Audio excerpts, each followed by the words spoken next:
어머니, 냄새 나니까 제발 뒷문으로 좀 다니세요. 손님 떨어져요.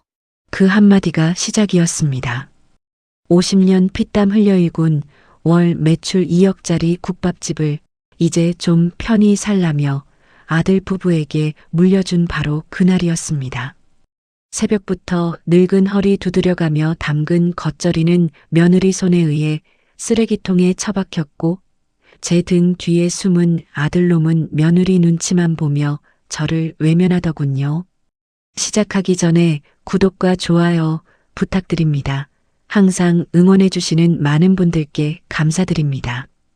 쓰레기통 앞이었습니다. 68살 박정순 여사가 음식물 쓰레기통 옆에 쭈그리고 앉아 있었어요. 불과 12시간 전만 해도 이 가게의 주인이었던 사람이 지금은 상한 음식 냄새가 진동하는 뒷골목에서 오들오들 떨고 있었습니다. 무릎 앞에는 정성껏 담가온 겉절이가 흙바닥에 나뒹굴고 있었죠. 대체 무슨 일이 있었던 걸까요? 이야기는 그날 아침으로 거슬러 올라갑니다. 종로 먹자골목에서 모르는 사람이 없는 국밥집이 있었습니다. 정순이 43살에 시작해서 25년을 한결같이 지켜온 가게, 욕쟁이 할매 국밥이었죠.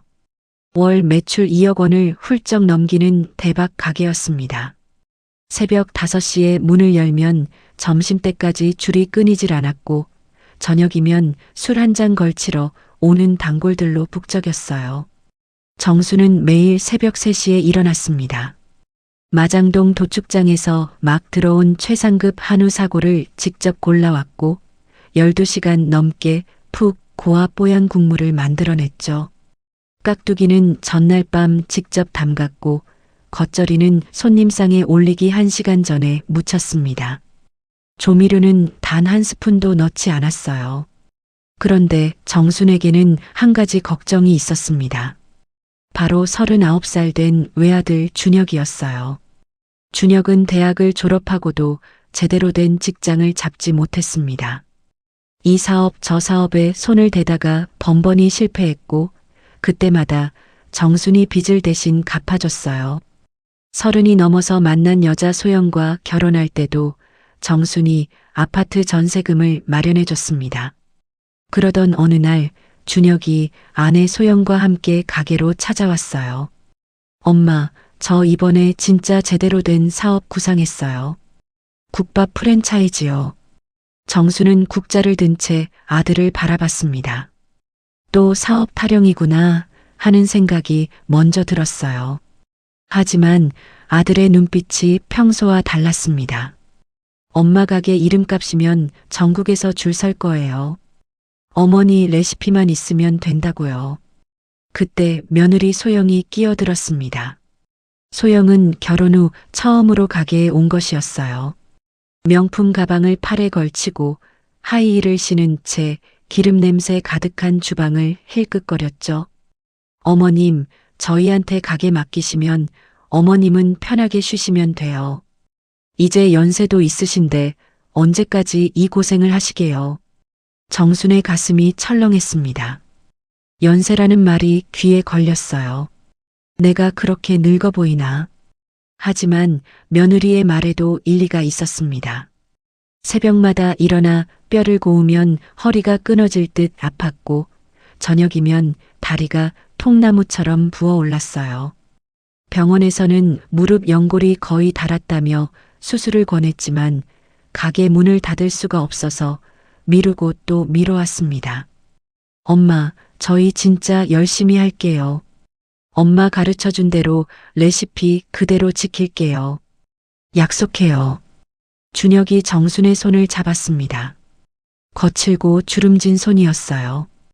25년 동안 뜨거운 국물과 찬물을 오가며 트고 갈라진 손이었죠. 아들의 손은 여전히 부드럽고 깨끗했습니다. 정수는 그 손을 보며 생각했어요. 이 애가 내 고생을 이어받을 필요가 있을까? 그래서 결심했습니다. 가게를 물려주기로요. 계약서를 쓰는 날 정수는 한 가지 조건을 걸었습니다. 레시피는 절대 바꾸면 안 된다. 내가 가르쳐준 방식 그대로 해야 해. 준혁은 고개를 끄덕였고 소영도 미소를 지으며 알겠다고 했습니다.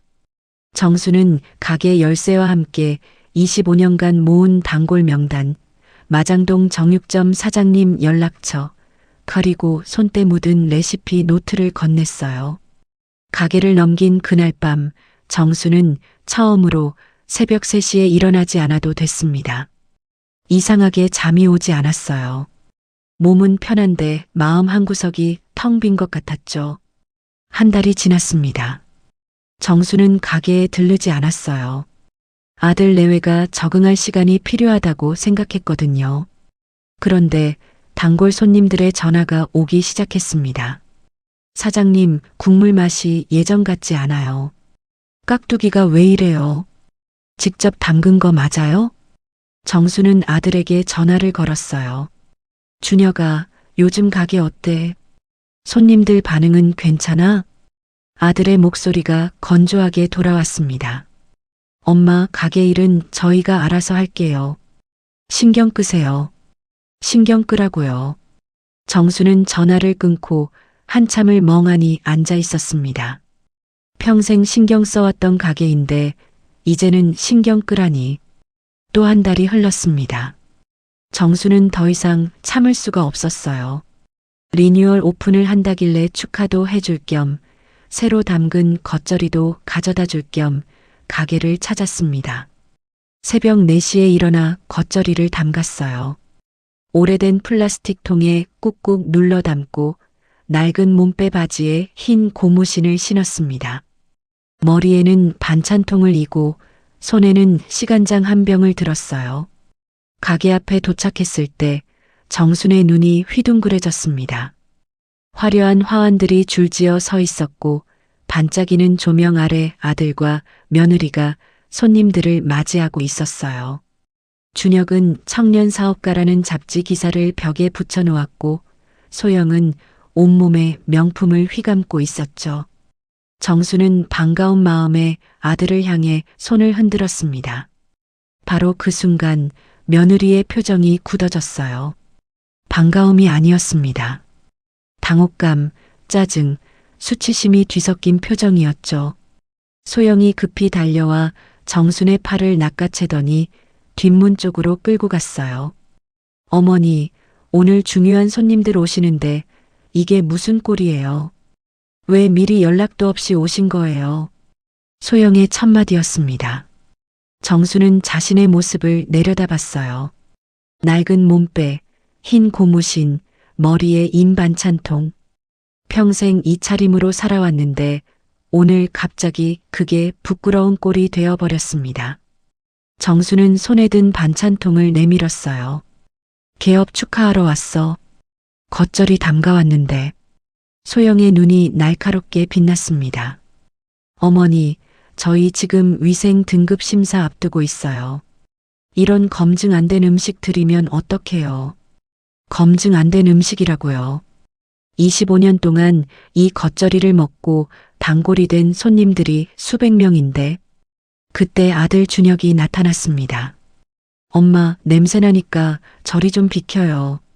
손님들 보는 데서 뭐 하는 거예요? 냄새라고요. 정수는 자신의 옷을 맡아봤습니다. 마늘 냄새, 젓갈 냄새, 참기름 냄새. 그 냄새로 아들을 키웠고 학비를 대고 빚을 갚았습니다. 그런데 이제 그 냄새가 역겹다는 겁니까? 정수는 아무 말도 하지 못했습니다. 시키는 대로 뒷문으로 끌려갔어요. 화려한 가게 안에는 시어머니가 앉을 자리가 단 한 곳도 없었습니다. 그리고 음식물 쓰레기통 앞. 정수는 그곳에 쭈그리고 앉았습니다. 소영이 기겁하며 달려왔어요. 아니, 어머니 진짜 왜 이러세요? 이거 그냥 버려요. 그 말과 함께 소영은 정순의 손에서 겉절이 통을 빼앗았습니다. 그리고 정순이 보는 앞에서 뚜껑을 열더니 통째로 음식물 쓰레기통에 쏟아부었어요. 찰칵. 정순의 머릿속에서 무언가 부서지는 소리가 났습니다. 바닥에 나뒹구는 배추들을 멍하니 바라봤어요. 새벽 4시에 일어나 정성껏 담근 겉절이가 음식물 쓰레기와 뒤섞여 있었습니다. 정순의 눈에서 눈물이 흘러내렸어요. 준혁이 다가왔습니다. 엄마 때문에 소영이 스트레스 받잖아요. 용돈 보냈으니까 그냥 집에 계세요. 준혁이 돈 봉투를 던졌습니다. 봉투가 바닥에 떨어졌어요. 정수는 그 봉투를 쳐다보지도 않았습니다. 소영이 주방 직원들에게 소리쳤습니다. 앞으로 저 할머니 오시면 절대 문 열어주지 마세요. 영업 방해예요. 가게 문이 닫혔습니다. 정수는 뒷골목에 홀로 남겨졌어요. 등 뒤로 가게 안에 왁자지껄한 축하 소리가 들려왔습니다. 정수는 천천히 일어났습니다. 무릎이 욱신거렸지만 꾹 참았어요.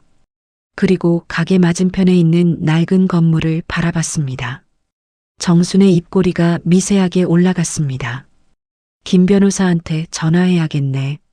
그녀의 눈빛이 달라졌어요. 슬픔이 사라지고 차가운 불꽃이 타오르기 시작했습니다. 아무도 몰랐습니다. 시어머니가 무슨 계획을 세웠는지, 그 허름한 건물의 정체가 무엇인지, 며느리도 아들도 그 누구도요. 내일 아침 바로 이 가게 앞에서 아무도 몰랐습니다. 수입 냉동 잠육이었습니다. 뒷문 틈으로 보이는 주방에 쌓여있던 건 정순이 25년간 써본 적 없는 값싼 수입 고기였어요. 그래서 국물 맛이 변한 거였습니다. 정수는 쫓겨나면서도 발걸음을 멈출 수가 없었어요. 열린 틈새로 주방 안이 훤히 보였기 때문이죠. 처음에는 눈을 의심했습니다. 분명 마장동에서 최상급 한우만 쓰라고 했어요. 그런데 주방에 쌓인 건 파란 비닐에 쌓인 냉동 고기 박스였습니다. 상자에는 영어가 빼곡했어요. 수입산이 분명했죠. 시선을 옮기니 더 충격적인 광경이 펼쳐졌습니다. 국손 옆에 뜯긴 비닐팩이 보였어요. 공장에서 대량 생산된 중국산 깍두기였습니다. 그래서 손님들이 맛이 다르다고 했던 겁니다. 정수는 이를 악물었어요. 분노가 두려움을 이겼습니다. 그래서 뒷문을 밀치고 주방으로 뛰어들어갔죠. 이게 뭐냐? 정순의 목소리가 주방에 울려 퍼졌습니다. 준혁이 달려왔어요. 아들의 얼굴엔 짜증이 가득했죠. 엄마, 왜 또 들어온 거예요? 정수는 냉동 고기 박스를 가리켰습니다. 손끝이 파르르 떨렸어요. 한우 쓰라고 했지. 이딴 냉동 고기 쓰라고 했어? 준혁의 표정이 굳었다가 곧 입꼬리를 비틀었습니다. 엄마 방식대로 하면 마진이 안 남아요. 손님들은 국물 맛 구별 못해요. 조미료 좀 더 넣으면 그만이에요. 정수는 눈앞이 캄캄해졌어요. 이게 자신이 25년을 가르친 아들 입에서 나온 말이란 겁니까? 그래서 아들의 멱살을 움켜잡았습니다. 내 놈이 이러고도 내 아들이야? 준혁이 어머니의 손을 뿌리쳤어요. 정수는 비틀거리며 뒤로 밀려났습니다. 그때 소영이 들어왔어요. 며느리의 눈이 매섭게 빛났습니다. 어머니, 진짜 왜 이러세요? 치매 오신 거 아니에요? 남의 영업장에서 난리치시면 경찰 불러요. 남의 영업장이라고요. 정순의 가슴이 찢어지는 것 같았습니다. 25년을 바친 곳이 이제는 남의 영업장이 되어버렸어요. 소영이 알바생들에게 손짓했습니다. 건장한 청년 둘이 정순의 양팔을 잡았어요. 정순은 버둥거렸지만 젊은이들의 힘을 이길 수 없었습니다. 질질 끌려서 밖으로 나왔죠. 쾅! 철제 셔터가 코앞에서 닫혔어요. 정수는 닫힌 셔터 앞에 서 있었습니다. 너머로 손님들의 웃음소리가 들렸어요. 정순의 주먹이 떨렸습니다. 슬픔을 넘어선 차가운 분노였죠. 정수는 고개를 들어 맞은편 건물을 바라봤습니다. 낡고 허름한 5층짜리 빌딩이었어요. 아무도 주목하지 않는 건물이었죠. 정수는 그 건물로 걸어갔습니다. 엘리베이터를 타고 5층으로 올라갔어요. 비밀번호를 누르자 문이 열렸습니다. 눈앞에 펼쳐진 건 화려한 펜트하우스였어요. 대리석 바닥, 고급 소파. 허름한 외관과는 전혀 다른 공간이었습니다. 정수는 낡은 몸빼를 벗고 고급 개량 한복으로 갈아입었어요. 거울 앞에 선 모습은 아까와 완전히 달랐습니다. 책상 위 모니터를 켰어요. CCTV 화면에 아들 내외가 보였습니다. 어머니를 내쫓고 10분도 안 되어 웃고 있었죠. 정수는 휴대폰을 꺼내 김 변호사에게 전화했습니다. 김 변호사, 나야. 준비한 거 있지? 내일 진행해. 목소리가 완전히 달라져 있었어요. 차갑고 단단한 목소리였죠. 내 새끼가 아니라 장사치로서 가르쳐야겠어. 정순의 눈에서 눈물은 말라 있었습니다. 대신 서늘한 불꽃이 타오르고 있었죠. 그 비밀을 아무도 몰랐습니다. 허름한 건물의 주인이 누구인지, 시어머니가 왜 그렇게 담담했는지, 내일 점심 손님들로 가득 찬 그 가게 안에서 모든 게 뒤집어질 겁니다. 별점 하나짜리 리뷰가 쏟아지고 있었습니다. 국물이 텁텁하다, 고기가 질기다. 그런데 아들 내외는 리뷰를 삭제하느라 바빴어요. 문제를 해결할 생각은 없었습니다. 다음 날 점심이었어요. 가게는 리뉴얼 효과로 만석이었습니다. 준혁과 소영은 카운터에 서서 손님들을 바라봤어요. 두 사람 얼굴에는 승리감이 가득했죠. 소영이 남편 팔을 잡으며 속삭였습니다. 여보, 프랜차이즈 내면 대박 나겠다. 어머님 고집 꺾길 잘했지? 준혁이 웃었어요. 거만한 웃음이었습니다. 엄마는 늙어서 감이 다 죽었어. 이제 이 가게는 완벽하게 내 거야. 두 사람은 어제 시어머니를 내쫓은 일을 후회하지 않았어요. 오히려 잘했다고 생각했죠. 그래서 더 대담해졌습니다. 주방에서는 문제가 생기고 있었어요. 냉동고기가 제대로 해동되지 않았기 때문이죠. 요리사가 얼음 박힌 고기를 억지로 국솥에 넣었습니다. 당연히 잡내가 올라왔어요. 조미료 더 넣어. 준혁이 소리쳤습니다. 요리사가 하얀 가루를 한 움큼 풀었어요. 그게 새로운 비법이었죠. 단골 손님들이 수군거렸습니다. 국물 맛이 왜 이래? 예전엔 안 이랬는데. 하지만 준혁은 신경 쓰지 않았어요. 줄 서는 손님이 넘치니까요. 그 오만함이 화를 불렀습니다. 바로 그 시각 맞은편 건물 옥상에서 정순이 모든 걸 지켜보고 있었어요. 손에는 작은 망원경이 들려 있었습니다. 회장님, 준비 완료됐습니다. 김 변호사의 목소리였어요. 정수는 고개를 돌리지 않았습니다. 집행관은 대기 중입니다. 정순이 망원경을 내렸어요. 입꼬리가 올라갔습니다. 들어가지. 건물 아래에서 검은 양복 차림의 사람들이 가게 앞으로 모여들었어요. 법원 집행관, 변호사, 용역 직원들 10명이 넘었습니다. 가게 안에서는 아무도 눈치채지 못했어요. 준혁과 소영은 별점 리뷰 삭제하느라 정신이 팔려 있었거든요. 그때 가게 문이 열렸습니다. 웅성거리던 소리가 멈췄어요. 검은 양복들이 일렬로 들어섰기 때문이죠. 그 뒤를 따라 한 사람이 걸어 들어왔습니다. 고급 개량 한복에 가죽 구두, 손에는 은색 지팡이. 어제의 낡은 몸빼 차림과는 완전히 달랐어요. 정순이었습니다. 가게가 쥐 죽은 듯 조용해졌어요. 손님들이 숟가락을 든 채 얼어붙었습니다. 정순이 가게 한가운데 서서 카운터를 바라봤어요. 사장 나오라고 해. 차갑고 단단한 목소리였습니다.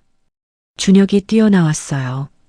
어머니를 보자마자 그 자리에 얼어붙었습니다. 엄마, 그 옷이 뭐야? 저 사람들은 누구야? 정수는 대답하지 않았어요. 손님들이 휴대폰을 꺼내 촬영하기 시작했습니다. 정순이 한 발짝 나섰어요. 지팡이가 바닥을 찍는 소리가 또각또각 울렸습니다. 준혁아, 어제 나한테 뭐라고 했지? 신경 끄라고 했지. 냄새난다고 했지.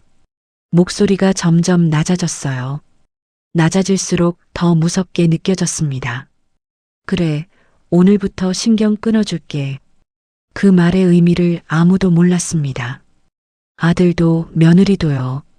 하지만 김 변호사가 서류 가방을 여는 순간 모든 게 밝혀질 겁니다. 건물주라고요. 아들의 입이 떡 벌어졌습니다. 이 건물이 어머니 거였다니. 25년을 여기서 장사했는데 그 사실을 오늘 처음 알게 된 거였어요. 김 변호사가 앞으로 나섰습니다. 명함을 꺼내 준혁 앞에 내밀었어요. 본 건물 소유주 박정순 회장님의 법률 대리인 김태호입니다. 준혁의 손이 떨렸습니다. 박정순 회장이라고요. 그게 자기 어머니 이름이었어요. 엄마, 이 건물이 엄마 거였어? 그래. 30년 전에 샀어. 30년이라고요. 자기가 태어나기도 전이었습니다. 그런데 왜 한 번도 말해주지 않았을까요? 정수는 아들의 혼란을 무시했어요. 카운터로 걸어가 포스기를 바라봤습니다. 오늘 매출이 300만 원이 넘게 찍혀 있었죠. 누구 맘대로 내 가게에서 똥물을 팔아. 그 말과 함께 지팡이를 높이 들어 포스기를 내리쳤습니다. 쾅 하는 소리와 함께 화면에 금이 갔어요. 손님들이 비명을 질렀습니다. 어머니, 미쳤어요? 소영이 소리쳤어요. 정수는 대답 대신 김 변호사에게 눈짓을 보냈습니다. 김 변호사가 서류를 꺼내 소영 앞에 들이밀었어요. 계약 해지 통보서입니다. 귀하는 임대차 계약 특약 사항을 위반했습니다. 김 변호사의 목소리가 가게에 울려 퍼졌습니다. 첫째, 육수 레시피 무단 변조. 둘째, 저급식자재 사용. 셋째, 창업주 명예훼손. 준혁이 달려들었어요. 레시피 변조라니 저희가 언제요? 김 변호사가 사진을 꺼냈습니다. 주방에 쌓인 냉동 고기 박스, 중국산 깍두기 비닐팩. 증거가 분명했어요. 그리고 녹음기 버튼을 눌렀습니다. 손님들은 국물 맛 구별 못해요. 조미료 좀 더 넣으면 그만이에요. 준혁의 목소리였어요. 어제 어머니에게 했던 말이었습니다. 손님들이 웅성거렸어요. 저거 사장이 한 말 아니야? 조미료로 속인 거래. 소영이 앞으로 나섰습니다. 이런 법이 어디 있어요? 횡포예요. 정순이 천천히 며느리를 바라봤어요. 내가 어제 내 겉절이를 쓰레기통에 버릴 때 그건 법이었어? 소영의 입이 굳어졌습니다. 김 변호사가 쓰레기통 사진을 꺼냈어요. CCTV로 찍은 것이 분명했죠. 창업주에 대한 명예훼손. 이것도 특약 위반입니다. 소영의 무릎이 풀렸어요. 카운터를 붙잡고 겨우 버텼습니다. 정순이 손님들을 둘러봤어요. 여러분, 죄송합니다. 오늘부터 이 가게는 문을 닫습니다. 그리고 아들을 바라봤습니다. 준혁은 고개를 숙인 채 아무 말도 못했어요. 보증금은 위약금으로 전액 몰수한다. 내일까지 이 건물에서 나가. 준혁이 무릎을 꿇으려 했어요. 정순이 손을 들어 막았습니다. 무릎은 꿇지 마. 아직 뭘 잘못했는지도 모르잖아. 정순이 문을 향해 걸어갔어요. 등 뒤로 며느리의 울음소리가 들렸습니다. 어머니, 한 번만 봐주세요. 정수는 걸음을 멈추지 않았어요. 너희가 내 겉절이를 버릴 때 내 마음도 같이 버렸다. 그 말을 남기고 가게를 나섰습니다. 아무도 몰랐어요. 이게 끝이 아니라는 걸. 시어머니가 준비한 건 이것만이 아니었습니다. 내일 아침 간판이 내려오는 그 순간 진짜 추락이 시작될 겁니다. 빨간 딱지가 붙기 시작했습니다. 집행관들이 냉장고에 테이블에 압류 스티커를 붙여나갔어요. 25년 동안 쌓아 올린 것들이 순식간에 남의 것이 되어가고 있었습니다. 준혁이 어머니를 향해 소리쳤어요. 엄마, 가게 물려준 거잖아요. 증여한 거 아니었어요? 정순이 차갑게 바라봤습니다. 물려줬다고? 누가 그래? 김 변호사가 계약서를 꺼내 펼쳤어요. 임대차 계약서 특약 제호조입니다. 준혁이 떨리는 손으로 종이를 받습니다. 본 매장은 맛과 정성을 승계하는 조건으로 임대한다. 승계, 임대. 준혁의 머리가 하얘졌어요. 가게를 물려받은 게 아니었습니다. 빌린 거였어요. 정순이 다가섰습니다. 너는 가게를 물려받은 게 아니야. 내 철학을 빌려 쓴 거지. 근데 넌 그걸 쓰레기통에 처박았어. 준혁은 아무 대꾸도 못했어요. 어제 겉절이를 버린 건 자기가 아니었지만 막지도 않았으니까요. 정순이 주방으로 걸어갔습니다. 국솥 앞에 섰어요. 끓고 있는 국물에서는 예전의 뽀얀 빛깔이 나지 않았습니다. 조미료 냄새만 진동했죠. 정순이 국솥을 밀어 엎어버렸어요. 콸콸 쏟아지는 국물이 바닥을 적셨습니다. 이건 내 국물이 아니야. 소영이 달려와 시어머니의 다리를 붙잡았어요. 어머니, 잘못했어요. 한 번만 봐주세요. 정순이 내려다봤습니다. 어제까지 시어머니를 할머니라고 부르던 그 얼굴이었죠. 늦었어. 정순이 다리를 빼며 말했어요. 소영이 바닥에 엎어졌습니다. 그때 밖에서 쿵 하는 소리가 들렸어요. 간판이었습니다. 25년 전통 욕쟁이 할매 국밥이라고 적힌 간판이 크레인에 매달려 내려오고 있었어요. 쾅! 간판이 바닥에 떨어졌습니다. 나무 프레임이 부서지고 글씨 철판이 구겨졌어요. 준혁이 밖으로 뛰어나가 부서진 간판 앞에 주저앉았습니다. 소영도 비틀거리며 나왔어요. 지나가던 사람들이 구경했습니다. 휴대폰으로 영상을 찍었어요. 저거 유명한 국밥집 아니야? 사장이 사기쳤대. 수군거리는 소리에 준혁은 고개를 들 수 없었습니다. 검은 세단이 가게 앞에 멈춰 섰어요. 정순이 차에 올라탔습니다. 엄마. 준혁이 달려갔지만 차 문은 이미 닫혔어요.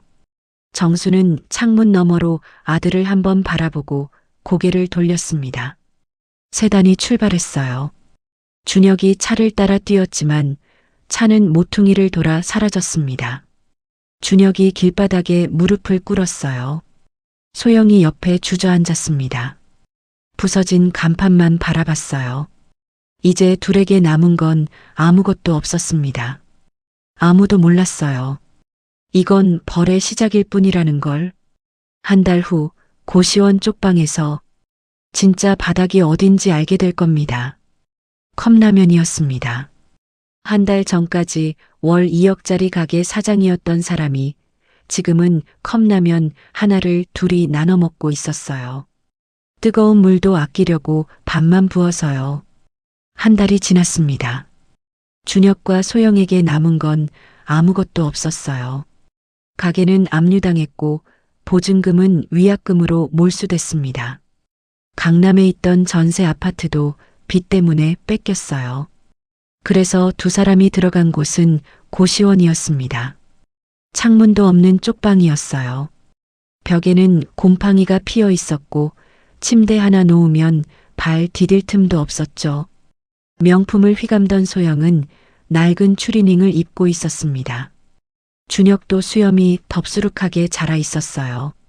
두 사람은 하루가 멀다 하고 싸웠습니다. 다 당신 때문이야. 당신이 어머니한테 잘했으면 이렇게 안 됐어. 소영이 먼저 쏘아붙였어요. 뭐, 겉절이 버린 건 당신이잖아. 그때 왜 그랬어? 고시원 복도까지 싸우는 소리가 울려 퍼졌습니다. 하지만 싸운다고 달라지는 건 없었어요. 그래서 결국 두 사람은 같은 결론에 도달했습니다. 어머니를 찾아가야 해. 준혁이 말했어요. 소영은 자존심이 허락하지 않았지만 이틀째 굶고 있었습니다. 배가 너무 고팠어요. 어머니의 연락처로 전화를 걸어봤지만 번호가 바뀌어 있었습니다. 펜트하우스에 가봤지만 경비원이 막아섰죠. 그래서 준혁은 옛날 단골 손님들에게 연락을 돌렸어요. 사흘을 수소문한 끝에 정보를 얻었습니다. 박 사장님? 매주 토요일마다 청계천 무료 급식소에서 봉사하시던데 토요일이 왔습니다. 준혁과 소영은 꾀죄죄한 몰골로 급식소를 찾아갔어요. 며칠째 씻지도 못해서 옷에서는 쉰내가 났습니다. 급식소 앞에는 긴 줄이 늘어서 있었어요. 노숙자들, 독거노인들이었죠. 준혁과 소영은 줄에 서지 못하고 멀찍이서 지켜봤습니다. 그때 익숙한 목소리가 들렸어요. 자, 천천히 드세요. 많이 있으니까 더 드릴게요. 정순이었습니다. 국솥 앞에서 국밥을 퍼주고 있었어요. 하얀 앞치마를 두르고 얼굴에는 환한 미소가 떠올라 있었죠. 준혁의 눈에서 눈물이 흘러내렸습니다. 어머니는 저 낯선 사람들에게는 웃어주고 있었어요. 따뜻한 국밥을 퍼주며 다정하게 말을 건네고 있었습니다. 그런데 자기에게는 차가운 눈으로 등을 돌렸죠. 엄마는 저 사람들한테는 웃어주는데 준혁이 중얼거렸어요. 하지만 답을 알고 있었습니다. 자기가 그렇게 만든 거였죠. 소영도 눈물을 흘렸습니다. 굶은 배가 꼬르륵 소리를 냈어요. 국밥 냄새가 바람을 타고 날아왔습니다. 25년 전통의 그 냄새였죠. 하지만 줄에 설 용기가 없었어요. 시어머니와 눈이 마주치면 뭐라고 해야 할지 몰랐거든요. 두 사람은 4시간을 기다렸습니다. 봉사가 끝날 때까지요. 해가 지고 바람이 차가워졌어요. 온몸이 오들오들 떨렸습니다. 드디어 봉사가 끝났어요. 정순이 앞치마를 벗고 밖으로 나왔습니다. 그 순간 준혁과 소영이 달려갔어요. 시어머니 앞에 무릎을 꿇었습니다. 흙바닥에 이마를 박았어요. 어머니, 준혁의 목소리가 갈라졌습니다. 소영도 엎드린 채 울음을 터뜨렸어요. 정수는 아무 말 없이 두 사람을 내려다봤습니다. 표정을 읽을 수가 없었어요. 아무도 몰랐습니다. 시어머니가 다음에 무슨 말을 할지, 용서일 수도 더 큰 벌일 수도 있었어요. 내일 새벽 양파 창고 앞에서 두 번째 기회가 주어질지도 모릅니다. 양파였습니다. 아들이 무릎 꿇고 빌었는데 시어머니가 건넨 건 돈봉투가 아니라 양파 한 망이었어요. 그리고 녹슨 칼 한 자루였습니다.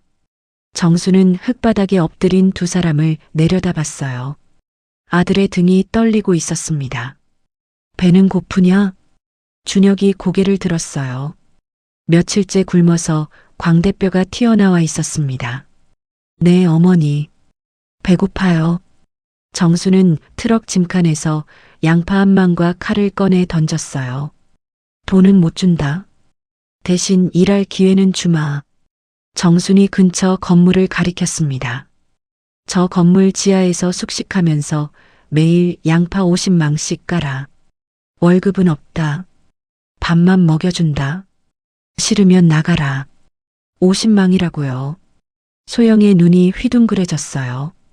양파 한 망에 20개니까 하루에 1000개를 까야 한다는 거였습니다. 소영이 입을 열려 했어요. 항의하고 싶었거든요. 하지만 남편이 먼저 소리쳤습니다. 하겠습니다. 무조건 하겠습니다. 정수는 아무 말 없이 트럭에 올라탔어요. 내일 새벽 5시까지 와라. 늦으면 기회 없다. 다음 날 새벽 4시 반이었습니다. 두 사람은 건물 지하로 내려갔어요. 창문 하나 없는 방이었습니다. 콘크리트 바닥에 형광등만 달려 있었죠. 방 한가운데 양파가 산처럼 쌓여 있었어요. 소영의 얼굴이 하얘졌습니다. 오늘 저녁까지 50만 까면 밥 준다. 못 가면 밥 없다. 관리인이 말하고 문을 닫았습니다. 준혁이 먼저 칼을 들었어요. 한 번도 해본 적 없는 일이었습니다. 손이 서툴러서 양파가 자꾸 미끄러졌죠. 소영도 옆에 앉았어요. 껍질을 벗기는데 손톱이 부러졌습니다. 아팠지만 참았어요. 1시간이 지났습니다. 양파 냄새에 눈물이 멈추지 않았어요. 진짜 슬퍼서 우는 건지 양파 때문인지 몰랐죠. 2시간이 지나자 손가락에 물집이 잡혔어요. 터져서 피가 났지만 멈출 수 없었습니다. 밥을 먹어야 했으니까요. 여보, 손 좀 봐. 소영이 남편의 손을 잡았어요. 손바닥이 온통 빨갛게 부어 있었습니다. 괜찮아. 계속하자. 해가 질 무렵이었어요. 간신히 오신망을 닦았습니다. 손은 퉁퉁 부어서 주먹도 쥘 수 없었죠. 문이 열렸습니다. 관리인이 국밥 2그릇을 가져왔어요. 뽀얀 국물에 김이 모락모락 피어올랐습니다. 25년 전통의 그 맛이었죠. 준혁이 한 숟가락 먹었어요. 눈물이 왈칵 쏟아졌습니다. 맛있어서 운 게 아니었어요. 이 국밥을 위해 어머니가 새벽마다 얼마나 고생했는지 이제야 알 것 같았거든요. 양파 1000개 깐 것도 힘든데 어머니는 25년을 그렇게 살았던 거였습니다. 소영도 울었어요. 미안해요. 어머니한테 너무 못됐어요. 그날 밤 2사람은 처음으로 깨달았습니다. 땀 흘려번 돈의 무게를요. 아무도 몰랐어요. 시어머니가 건물 밖에서 이 모든 걸 지켜보며 몰래 눈물을 훔쳤다는 걸요. 3년 후 재래시장 어딘가에서 이 이야기의 끝이 기다리고 있습니다. 문이 열렸습니다. 준혁은 국솥을 젓다가 숟가락을 놓쳤어요. 어머니였습니다. 3년 만에 처음 보는 얼굴이었죠. 3년이 흘렀습니다. 준혁과 소영은 달라져 있었어요. 3년 동안 양파를 깠습니다. 손에 굳은 살이 박이도록 일해서 돈을 모았어요. 그래서 재래시장 구석에 작은 가게를 열었습니다. 화려한 종로가 아니었어요. 시끌벅적한 시장통, 좁은 골목 끝 10평짜리 가게였죠. 간판에는 초심국밥이라고 적혀 있었습니다. 준혁은 매일 새벽 3시에 일어났어요. 어머니가 그랬던 것처럼요. 마장동에서 한우 사고를 골라 12시간 고았습니다. 조미료는 한 스푼도 넣지 않았어요. 소영도 명품 대신 앞치마를 둘렀습니다. 손님들에게 싹싹하게 인사했죠. 예전에는 상상도 못했던 모습이었어요. 그런데 오늘 예고 없이 어머니가 나타난 거였습니다. 준혁의 심장이 쿵쾅거렸어요. 3년 동안 어머니 얼굴을 못 봤습니다. 양파 창고에서 일할 때도 관리인을 통해서만 지시를 받았죠. 그래서 왜 왔는지 알 수 없었어요. 정수는 가게 안을 둘러봤습니다. 좁은 공간에 테이블 5개, 벽에는 초심이라고 적힌 액자가 걸려 있었죠. 소영이 카운터에서 나왔어요. 어머님 앉으세요. 목소리가 떨렸지만 또렷했습니다. 정수는 대답 없이 빈자리에 앉았어요. 준혁이 주방으로 돌아갔습니다. 손이 떨렸어요. 뚝배기에 국밥을 정성껏 말았습니다. 고명 없는 투박한 국밥이었어요. 어머니 앞에 내려놓고 한 발짝 물러섰죠. 정순이 숟가락을 들었습니다. 국물을 한 숟가락 떠서 맛봤어요. 가게 안이 조용해졌습니다. 손님들도 숨을 죽였어요. 준혁과 소영은 손을 꼭 맞잡고 있었죠. 긴 침묵이 흘렀습니다. 간이 딱 맞네. 정순의 한마디였어요. 소영이 먼저 울음을 터뜨렸습니다.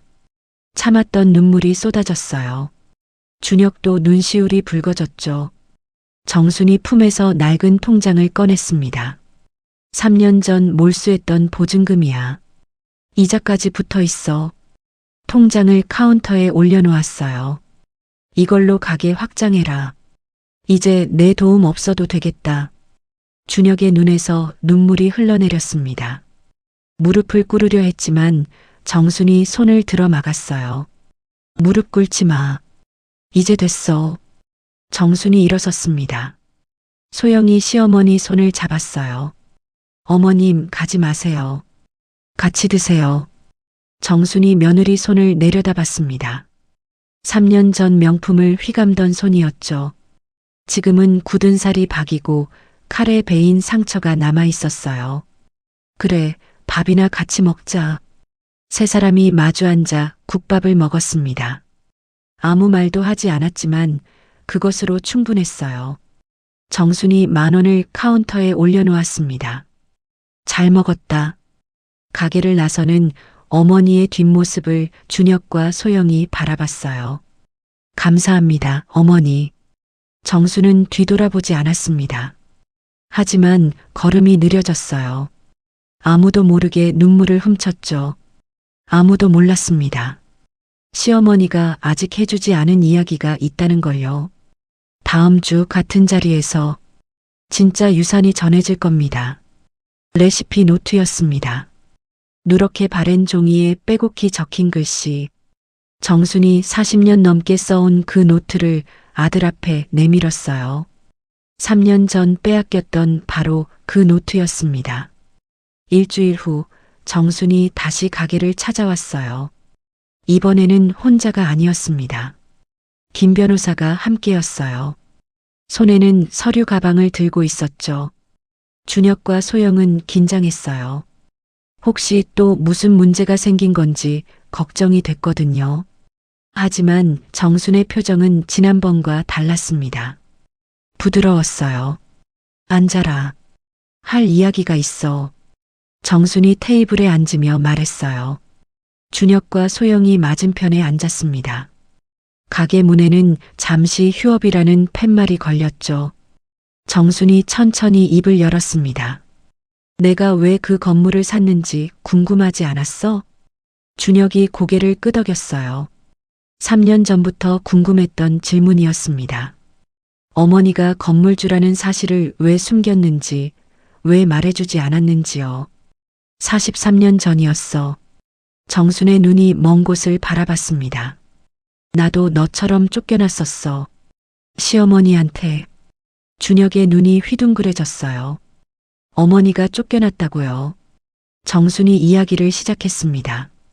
25살에 시집와서 국밥집에서 일했던 이야기. 시어머니에게 매일 구박받으면서도 새벽마다 뼈를 고았던 이야기.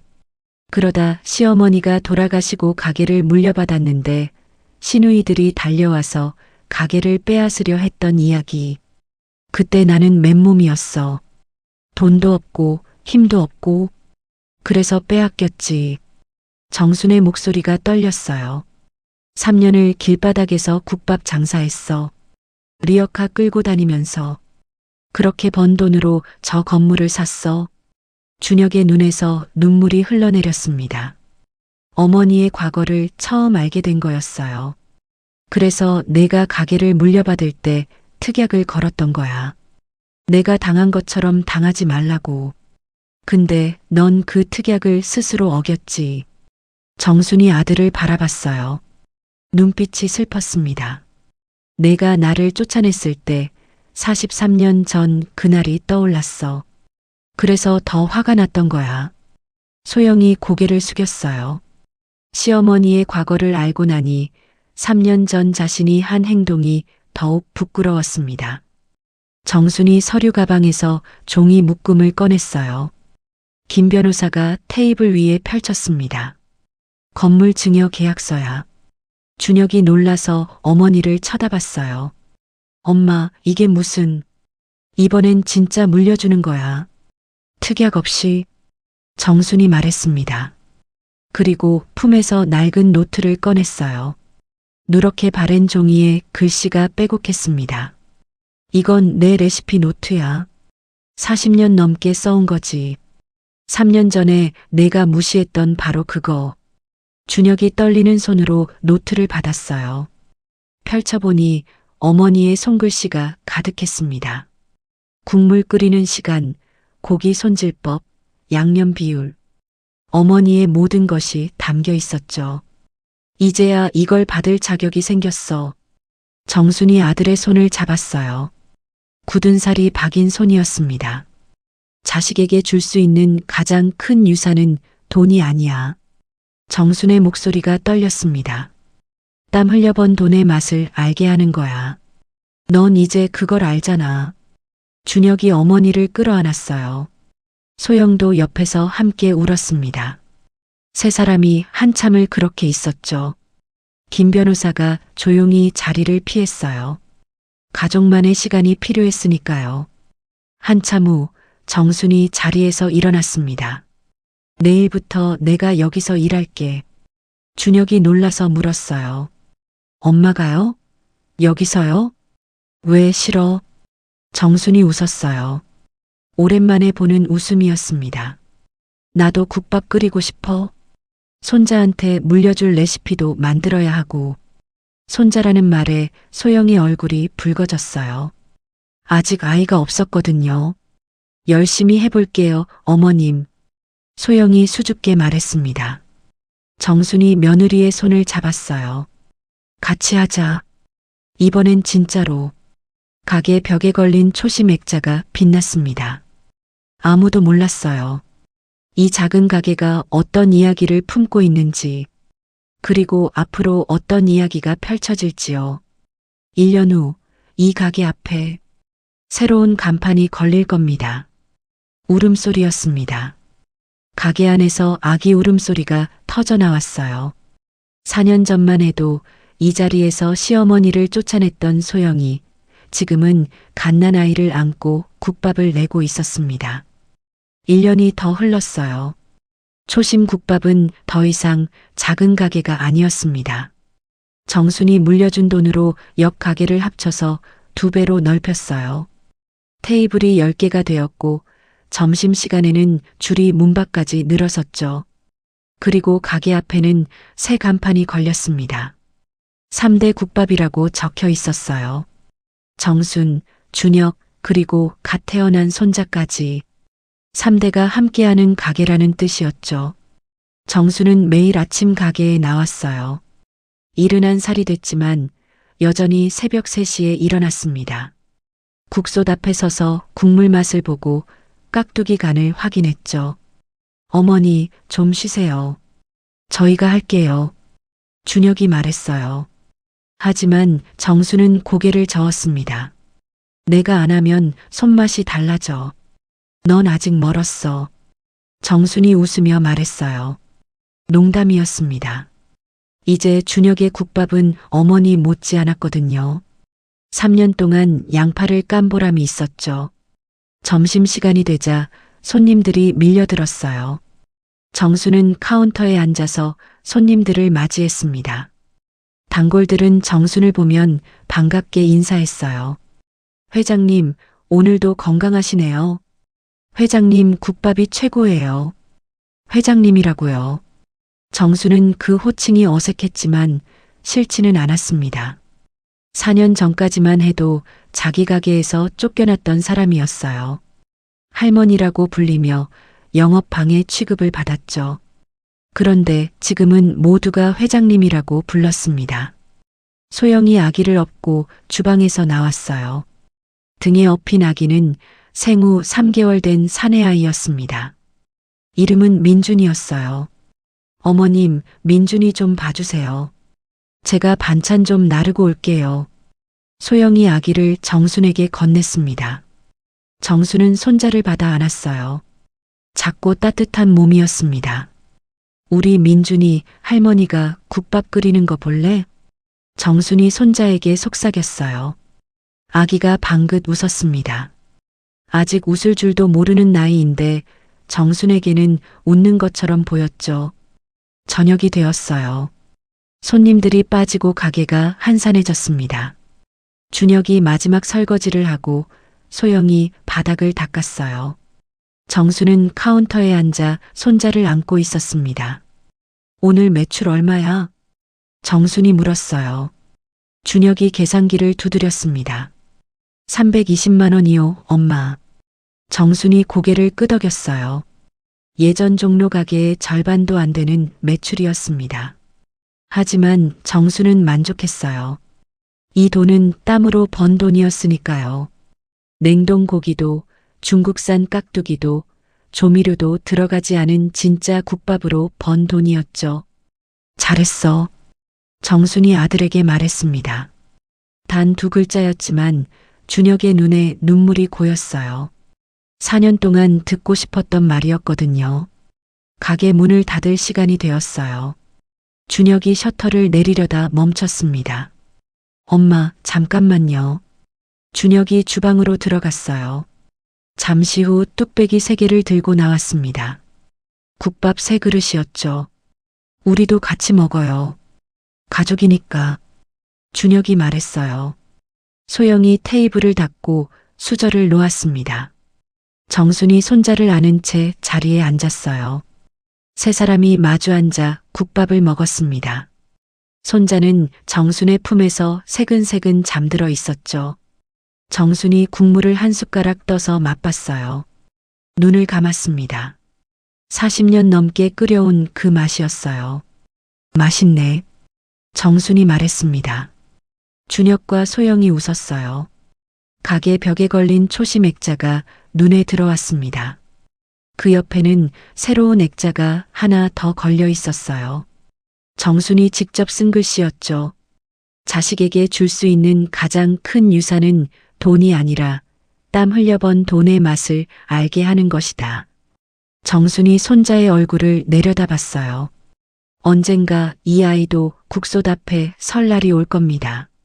그때까지 이 맛을 지켜야 했어요. 민준아, 할머니가 다 가르쳐 줄게. 정순이 속삭였습니다. 아기는 여전히 새근새근 잠들어 있었죠. 밖에서 비가 내리기 시작했어요. 빗소리가 창문을 두드렸습니다. 하지만 가게 안은 따뜻했어요. 국밥 김이 모락모락 피어올랐고 가족의 웃음소리가 울려 퍼졌죠. 이렇게 국밥집의 여왕 이야기는 끝이 났습니다. 아니, 어쩌면 새로운 시작인지도 몰라요. 3대가 함께하는 국밥집. 그 이야기는 이제 막 시작됐으니까요. 오늘도 사연 시청해 주셔서 감사합니다. 오늘 영상이 좋았다면 구독과 좋아요 부탁드립니다. 새로운 영상이 올라오면 빠르게 보실 수 있습니다.